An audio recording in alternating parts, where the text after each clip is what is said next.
السلام علیکم ناظرین، آپ کو اپنے چینل میں خوش آمدید کہتے ہیں۔ جفا ڈرامے کی بات کریں گے جس کی آج ہم نے آخری قسط دیکھی اور بہت سارے اس میں سبق تھے، بہت ساری اس میں اچھی باتیں تھیں جو کہ سمجھنے کی ہیں اور جن کی وجہ سے گھر جو ہیں وہ ٹوٹ جاتے ہیں اور زندگیاں تباہ و برباد ہو جاتی ہیں۔ میاں بیوی کا رشتہ ایسا ہے کہ جس میں ایک دوسرے پر اعتماد کرنا اور اپنے ہر خوشی اور غم جو ہے وہ مل کر اس کو نبھانا ہوتا ہے، اور یہی بات اس میں سمجھائی گئی ہے کہ آپ جو آپ کے اندر کمزوریاں ہیں، جو آپ کے اندر باتیں ہیں، ان کو چھپانا نہیں چاہیے بلکہ ایک دوسرے کو شیئر کرنا چاہیے ایک دوسرے کے ساتھ، کیونکہ اگر وہ باتیں کسی اور کے ذریعے پتہ چلتی ہیں تو وہ زیادہ مسائل کریٹ کرتی ہیں۔ اس میں بھی ایسا ہی ہوا۔ نمیر جو کہ دیبو کو دکھ نہیں دینا چاہتا تھا،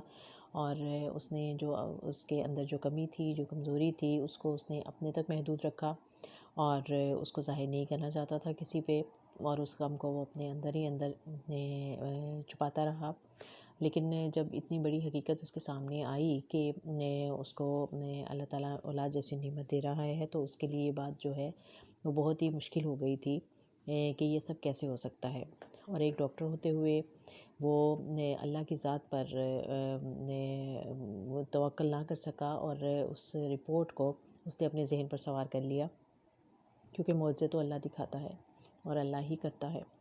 اور یہ چھوٹی سی بات اگر وہ اس وقت پہلے اپنی والدہ سے یا اپنی بیوی سے شیئر کر لیتا تو شاید اتنے بڑے مسائل کھڑے نہ ہوتے،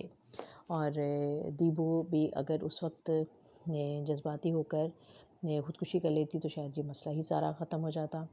اور پھر ساری عمر کے پچھتاوے رہ جاتے۔ لیکن وہ اس نے خودکشی نہیں کی بلکہ وہ یہاں سے دوسرے شہر چلی گئی اور وہاں اس نے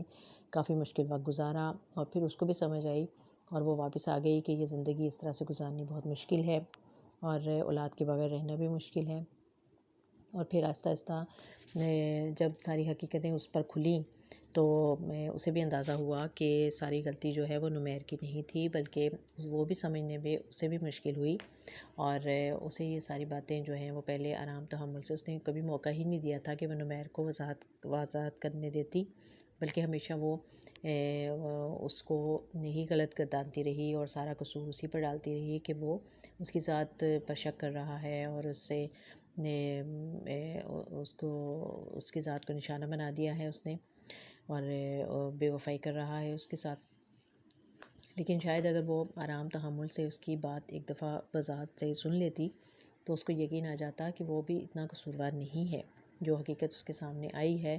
وہ اس کو سمجھنا برداشت کرنا یقیناً اس کے لیے بھی مشکل تھا۔ اس لحاظ سے یہ ڈرامہ ایک اچھا نصیحت آموز ڈرامہ تھا، اور دونوں کپل جو دکھائے گئے، دونوں کپل میں جو مسائل دکھائے گئے وہ چیزیں بھی سمجھنے کی ہیں کہ ایک تو ڈاکٹر زارا کا اور جو اس کے شوہر کا کپل تھا وہ بھی ذہنی مریض تھا، اور گھر کے حالات بچپن میں اس نے ایسے حالات دیکھے کہ اس کی وجہ سے اسے یہ جو رشتہ تھا وہ اس کو سمجھنے میں بہت مشکل ہو رہی تھی، اور اسے عورت ذات پر ہی اعتماد نہیں تھا، اور اس چیز کا اس نے شک کرتا تھا وہ اپنی بیوی پر، اور ایک اچھی باوفا اور سمجھدار بیوی اسے حاصل ہونے کے باوجود اسے بہت محبت بھی وہ کرتا تھا، لیکن وہ اپنے رشتے کو بچا نہ سکا، اور زارا نے اپنی زندگی بچا لی اور اس سے علیحدگی اختیار کر لی۔ لیکن اگر یہاں بھی یہ بات پہلے سے سمجھ آ جاتی اور وہ زارا کی بات اگر سمجھ لیتا، اپنا علاج کروا لیتا تو شاید وہ بھی ایک خوش و خرم زندگی گزار رہے ہوتے۔ تو اس طرح یہ چھوٹی چھوٹی باتیں جو ہیں بعض دفعہ ہماری زندگیوں میں بہت سی تلخیاں پیدا کر دیتی ہیں، اور رائٹر نے بڑے اچھے انداز میں یہ چیزیں کی ہے کہ ذہنی مرض جو ہے اس کو بھی ایک بیماری ہی سمجھنا چاہیے اور اس کو چھپانا نہیں چاہیے، بلکہ اس کا بھی علاج کروانا چاہیے جیسے ہم دوسرے جسمانی امراض کا علاج کرواتے ہیں۔ اس لحاظ سے یہ ایک بہت خوبصورت اور اچھا نصیحت آموز ڈرامہ تھا۔ اگر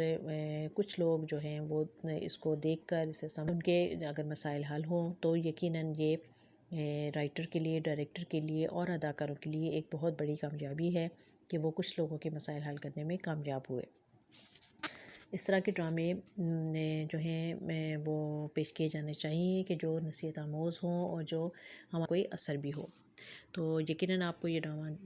اچھا لگا ہوگا، ہمیں اپنی رائے سے ضرور آگاہ کیجیے گا۔ سب اداکاروں نے بڑی خوبصورتی کے ساتھ اپنے کردار نبھائے اور ایک بہتر طریقے سے باتیں جو ہیں وہ سامنے لانے کی، اور مسائل جو